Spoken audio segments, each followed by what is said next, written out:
అందరికీ. ఈరోజు మీకు అజ్వా ఖజూర్ ఖీర్ చూపిస్తానండి. దానికోసం ముందుగా బాగా బాయిల్ చేసుకున్న పాలు బాగా హీట్ చేయాలండి.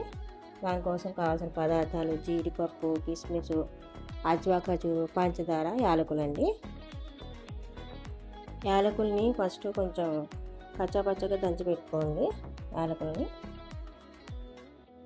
తర్వాత కొంచెం ఫ్రై చేసిన సేమియా అండి, కొంచెం ఫ్రై చేయాలండి. ఫ్రై చేయండి సేమియాని. తర్వాత బాగా బాయిల్ అయిన పాలల్లో ఇట్లా కచ్చపచ్చ దంచి పెట్టుకున్న యాలకుల పొడిని వేసి బాగా కలపండి. ఇట్లా కలపాలండి. అలా బాగా కలవాలండి పాలల్లో.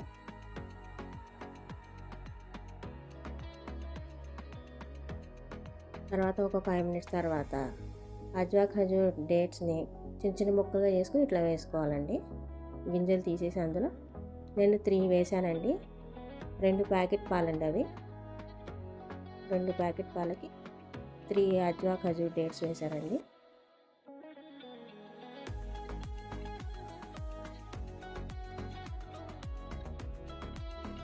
వేసి బాగా కలపాలండి. ఇది కూడా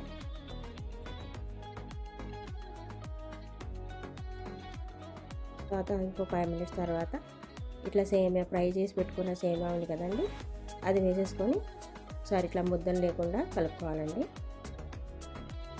ఆ తర్వాత ఈ కాజు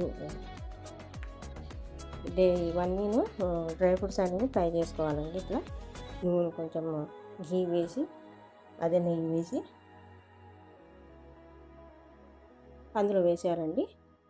అజ్వా ఖజూర్ ఖీర్ రెడీ అండి. Thanks for watching.